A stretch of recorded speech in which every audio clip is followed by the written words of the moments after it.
Right. Allegedly, we are live. You're listening to KRUI, Iowa City. Next, college radio. Music, news, and sports. All on 89.7, your sound alternative.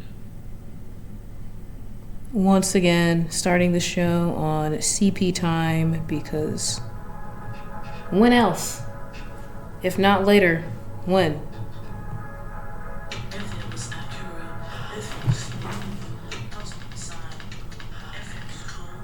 I know I went on about this last week, but I'm really frustrated with YouTube blocking my videos because there's audio from the radio station in the background.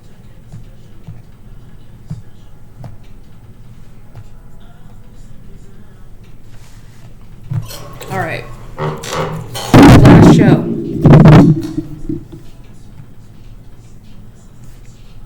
No one is in here. The stream info. We're live on KRUI. Chat's working. All right, chat's working. Someone's in here. I guess we're good to go. 5 minutes late. That'll have to work. How is everyone in the chat?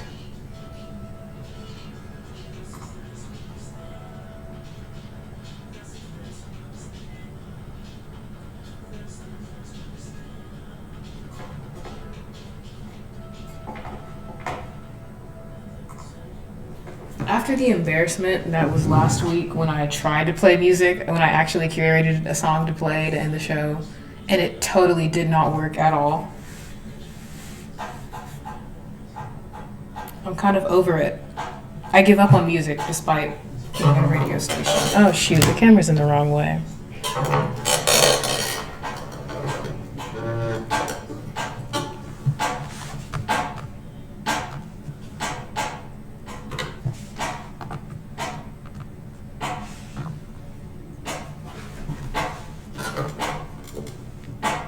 And we are live, we're live, I believe so. We're live for what I believe will be the very last time of 2023, as far as I know. You're listening to Save the Vibes live on KRUI, 89.7 FM. I'm your host, Sweet Jorna, and yes, for what I believe will be the last show of the semester. I say believe because the long-dreaded finals week is coming up, and I am also a student, so because final weeks are never a breeze, I don't think I will have the willpower to come on next Saturday, and I will not be in town for the rest of the year, probably. But unless something insane happens, like, I don't know, work is made illegal and money is free by next Saturday, I doubt I'll be on air. But we will be doing a couple of things over on Twitch over the break, and we'll be back on air next semester. But for the news today, we've got one final short story to cover. This past Tuesday, December 5th, a hearing was held by the U.S. House of Representatives Education and Workforce Committee on the matter of anti-Semitism on college campuses. This, of course, is relevant to the Israel-Gaza war that has been transpiring since October 7th. As we have been covering these events since the initial attacks took place, we know that it's been followed by an absolutely worldwide uproar of commentary, support, reactions, by and for both sides. As a result, we have simultaneously seen dramatic rises in reports of anti-Semitic and xenophobic attacks occurring across the country. Public demonstrations have taken place in just about every single major city in the literal world, with U.S. college campuses taking much of the heat this week. The hearing on Tuesday featured the presidents of three major institutions of higher education on the East Coast. We had Elizabeth Magill of University of Pennsylvania, Claudine Gay of Harvard University, and Sally Kornbluth of the Massachusetts Institute of Technology. These three institutions have been under a particular amount of public scrutiny about rising anti-Semitism on campus. The clips circulating the internet from the proceedings have gone pretty viral. Some of the most viral moments of this hearing have included several instances of the panel being questioned on the use of protest expressions that are seen by some as calling for the eradication of Israel and the genocide of Jewish people. These phrases include the popular "from the river to the sea," referencing the land from the west bank of the Jordan River to the Mediterranean Sea, A majority of this territory is occupied by Israel, thus it is commonly assumed that to mean that free Palestine would mean the dissolution of Israel. Other phrases mentioned in the hearing include references to the Intifadas, which were several waves of Palestinian resistance movements taking place since the official occupation began prior to 1948 that resulted in the deaths of thousands of Jews in Israel. In my opinion, the hearing itself, just the raw nature of which it was allowed to transpire, was questionable from the very beginning. It was really reminding me of the TikTok hearing before Congress that happened earlier this year that we covered on the show. It blew up online because of the bizarre questions being asked by Congresspeople present, and Mr. Chu, the CEO of TikTok, came with absolutely no answers whatsoever. The whole hearing was a bust.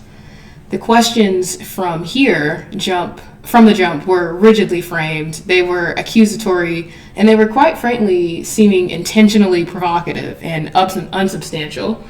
The framing of the questions begged simple yes or no answers to situations that obviously required an entire hearing to be held. In the most viral clips, all three presidents faced questioning along the lines of, does calling for genocide of Jewish people violate your school's code of conduct? All three of the presidents responded something along the lines of, more context is needed to determine that answer. A prominent argument that's been used with bipartisan support from many officials has been that there should be no context necessary when it comes to condemning the calls for genocide. Playing the referee here, I will say they have a point. This is one way that the presidents did not do themselves any favors, much like Mr. Chu with the TikTok hearing. They responded to these obviously slanted questions. Verbal entrapment should have been better prepared for, and that was just not the strong suit.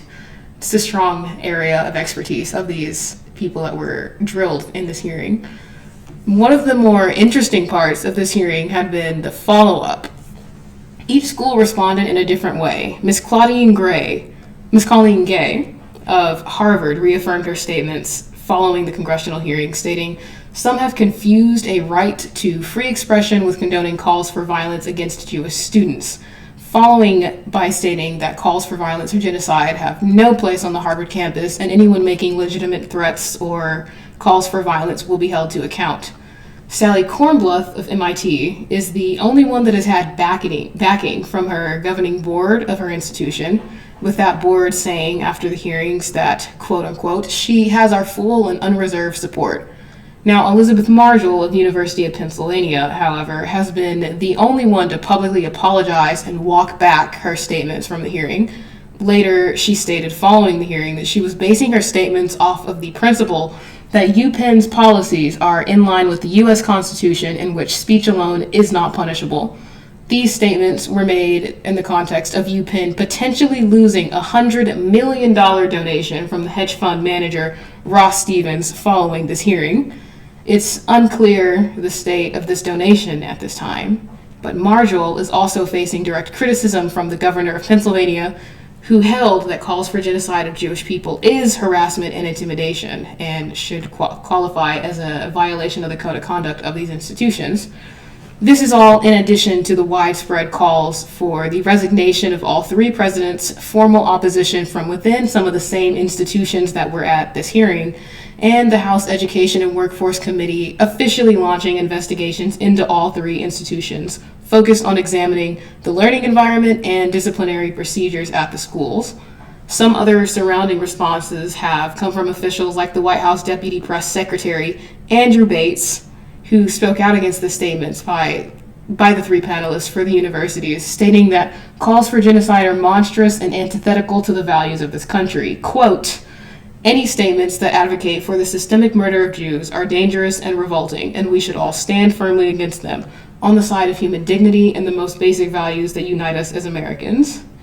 Now, there have been a wide variety of responses to this hearing, but I found a really comprehensive article that I thought was particularly well done from Inside Higher Ed that included a slew of writings from faculty at several secondary institutions across the country from different fields of study.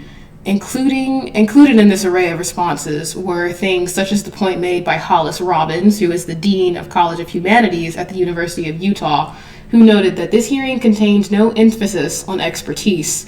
She said the president's answers made clear the institutions of higher ed are not organized or privileged to exercise knowledge, but rather to ensure safety and belonging, implying that the institutions are putting too much emphasis on comforting students instead of curating an environment in which the intellectual advancements of our time are supposed to take place. She also said, directed at Congress, quote, "Every university does not have to have the same opinion on Israel." Several other individuals in the article voiced that they felt the hearing was an act to berate colleges and noted how quickly conservatives abandoned free speech principles, along with liberals ditching the concept of speech carrying real-life consequences. This comes at a time in which colleges are facing increased scrutiny as they are becoming more politicized. The public has been becoming increasingly critical of material and curriculums that allegedly promote liberal agendas being peddled at the U.S.'s secondary institutions that are all teaching hate, quote-unquote teaching hate, and out of touch with daily life. Others voiced their opinions about curbing the uptick of violence against Arabs and Jews on college campuses. Colleges do reserve the right to restrict speech beyond the breadth of the Constitution in their institutional policies in the interest of creating an environment in which safe debates can take place. But we must also remember that the U.S. is approaching an election year, and politicization is rampant around this time to build up campaign support for these elections. It would not be the most bizarre thing in the world for Congress to make motions with the intention of racking up political brownie points, as we have seen pretty much every day of Congress. But the primary point here is still of significance. Taking a firm stance, either through policy change or strict enforcement over the regulations already in place, should have the potential to suppress the ongoing violence facing both communities. It's clear, however, that colleges and universities are all having to tread very lightly in finding the desired balance between protecting students on campus and staying invested in protecting speech. On one hand, taking a harsh approach to harmful speech would likely further the claims that colleges are not serious about their goal of paving the future of academia. But on the other, neglecting to punish speech is having real-life consequences and is not only an incredibly bad look, as this hearing has showed us, but it allows hostile attitudes to fester within student bodies. I want to end this off with what we heard from the prominent Rabbi David Volpe this week. Volpe resigned in this past week, just a couple days ago, from the Harvard Anti-Semitism Advisory Board, citing that anti-Semitism was so deeply entrenched in the system that he could not make the change he wanted to in his position. He said, quote, "Part of the problem is a simple herd mentality. People screaming slogans whose meanings and implication they know nothing of, or not wishing to be disliked and taking an unpopular position." Although I think Rabbi Volpe here and I are at odds about what the priorities should be on campuses in this conversation, I think his words are very true. People do indeed have a herd mentality. Surely a lot of what we're seeing of the discourse online is people joining the conversation as to either not be left out or to not be perceived as not caring. Contrary to Rabbi Volpe, I think this is exactly why we should emphasize protecting some free speech practices, with avenues like colleges to open the floor to hot-button debates. Those environments build open-mindedness and even tolerance for views that we do not agree with but can civilly respect on both sides of any conflict. Mob mentality comes out of fear of standing alone in an opinion, but having the information and knowing the mindfulness it takes to develop a stance on these issues comes from the arenas in which these things can be safely said, such as a college campus. That being said, I'm not saying that free speech should overrule hate speech, but in this specific context, political arguments primarily addressing the few rallying cries of a liberation movement that could potentially offend some people is not to overrule the calls to stop a genocide. Both should be heard adequately. I think the entire story and I think this entire story and what we'll be seeing in the future from the findings of these new investigations will be integral to the future of how higher education interacts with controversial topics such as these.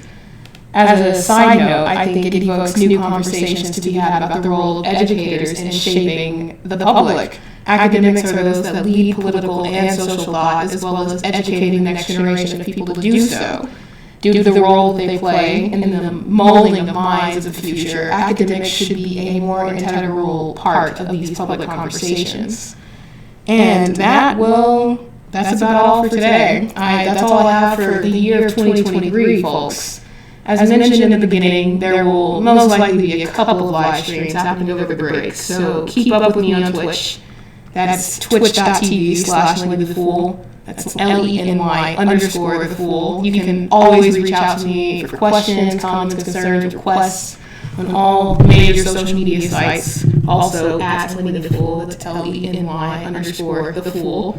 I check all messages. And yeah, unless a tsunami hits Iowa City by next week, that's a wrap on 2023. Hope you all have a lovely rest of your Saturday, and we will be back next semester, back to your regularly scheduled tunes.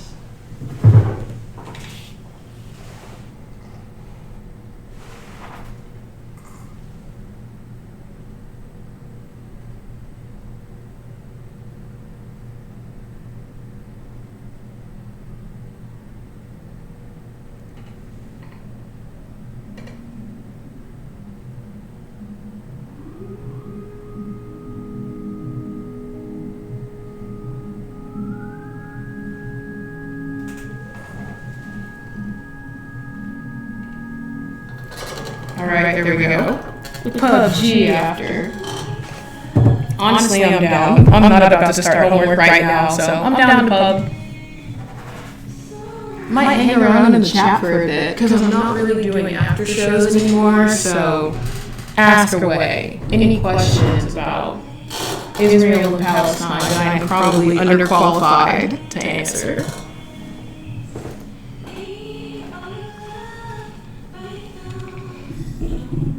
I turned down the gain. I hope this is still echoing. Is the echo bad?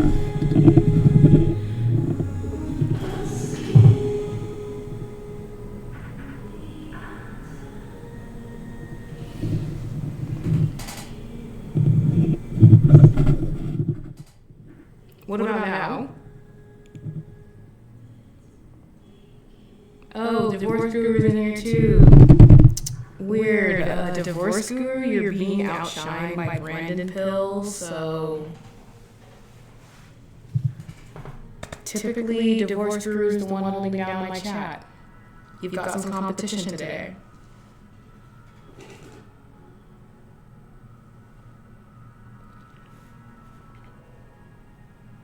I haven't decided. I think it was pretty solid today to announce this is the last show of 2023 because I doubt I will have it within me to next week to sit down and do research. I kind of just want to stop. I want to go to sleep for a week.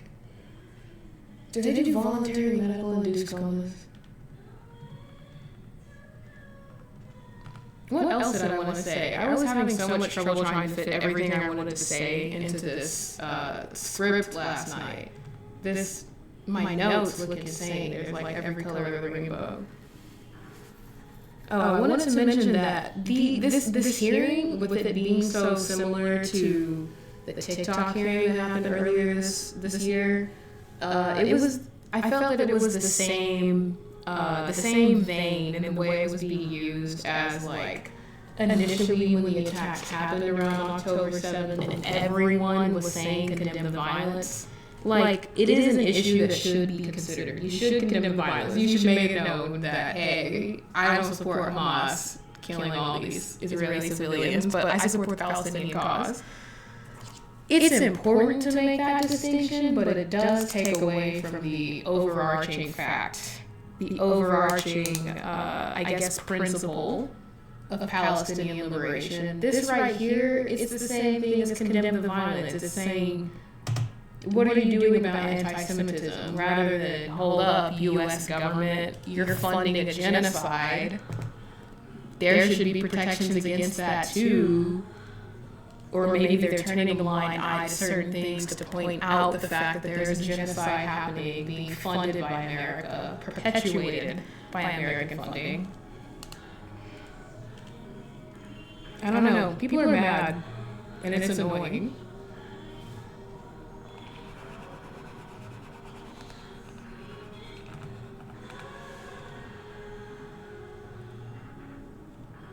The Republicans dropped censorship, so wait, there's a major echo. Where is it coming from? The only thing connected to the switch right now.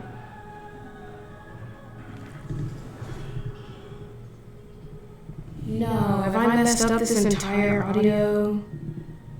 I don't have two mics on, no. I only have one connected. That's why I'm so confused about the echo. I had the radio mic on, which is not connected to my computer. But Liberty, how are you? It's been a long time since you've been in here.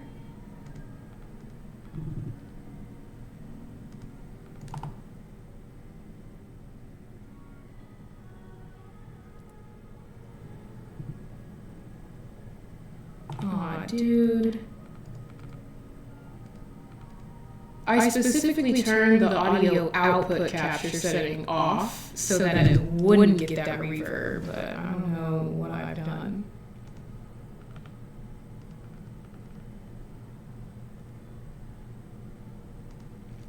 Let me figure this out.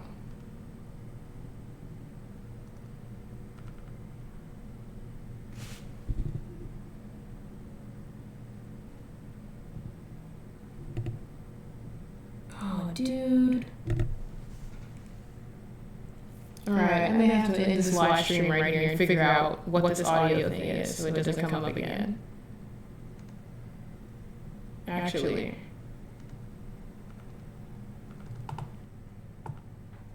Is the echo gone now?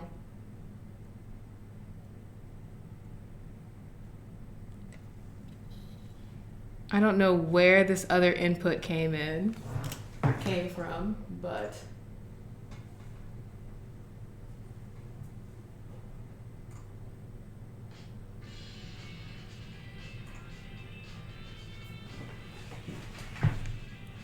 that's weird. It's like picking up audio from the microphone on my computer. That's really dumb, and I don't know why that's there. That has never happened before.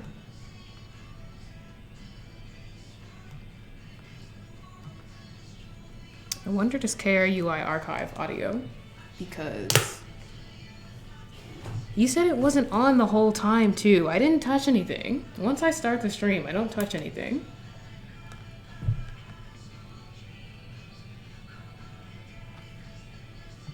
Are there any last minute things to shout out into the sphere before I end the last Save the Vibes live stream of 2023?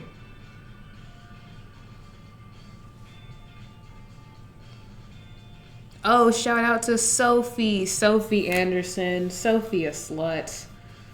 Rest in peace, girly. Oh my God, devastating news to the entirety, the Sunday Queen. I was gonna pick a nice song to play for her on the radio. Maybe I should do that now. Let's see what's in the KRUI archive. What would Sophie a slut like to hear? I don't think I can play the new Nicki on here. Nicki's not in the archive.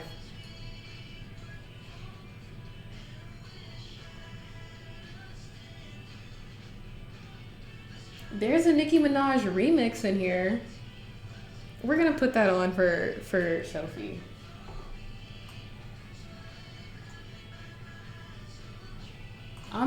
You know what? All right, I'm gonna be here for another 10 minutes. I'm glad you said something about this because I'm confused. Sophie, we got news last month, like a month or two ago, that Sophia Slut had died, and we didn't know the cause of death, but it turns out it was like her boyfriend, husband, they got married very immediately after that. So her man's was the one making these allegations, saying that she was dead online, and her former co-partner, like, is YouTube gonna block this? Mom, you can get out of the chat right now, because Sophia Slut is a porn star, and I'm very invested in her story, but she was a part of the duo, the Cock Destroyers, and her partner, who was the fellow Cock Destroyer, died. And she didn't die. She was unaware of Sophie's death, and she had just heard what was online and didn't know it was true. But, okay, a month later, a couple weeks later, actually, her husband dies. Oliver Spedding, who was also a fellow porn star, adult film actor, who, Sophie's boyfriend / husband, he died. He's very young. He was like 34 and he died just a couple weeks ago. And then 2 weeks later, Sophie dies under mysterious circumstances. She's also only 36. She's had some medical issues. Like a couple years ago, there was the massive deal about her breast implant that exploded and she got sepsis from it, a sepsis infection. And so, is that working? It would be really ridiculous if I left myself on live this whole time. But she had that sepsis infection because of her breast implant that exploded, and she was in and out of the hospital getting treatment. Thank God she's in England, and so the healthcare was free. But I'm invested in her story because there's so many weird lies. Like, she didn't die a month ago, but she's dead now. Her husband had made these false allegations online, and now they're real. Now he's dead and the other allegations are real. I don't know. It's such a weird kerfuffle of a mixture of things. I have no idea, but I hope England and their investigative authorities take this very seriously, because we have lost a true icon, a gay icon, a porn icon, just an activist in general. Sophie, our Sunday queen, is gone, and we need answers. So I think that's all I have to say about Sophie. Rest in peace. And the new Nicki song, the Nicki, what is it? This remix, it's playing right now, but I can't let Twitch know that because I re-upload this to YouTube, and YouTube is going to get mad about me playing a remix. But her song is there. Her song is playing for her in memoriam. But I'll go ahead and get off the chat. This is 30 minutes long. I'm going to start the upload when I get back. Brandon Pill, I'll meet you on PUBG. And goodbye to everyone else. I'll see you on Twitch later, but I'll be gone for now. So, adios.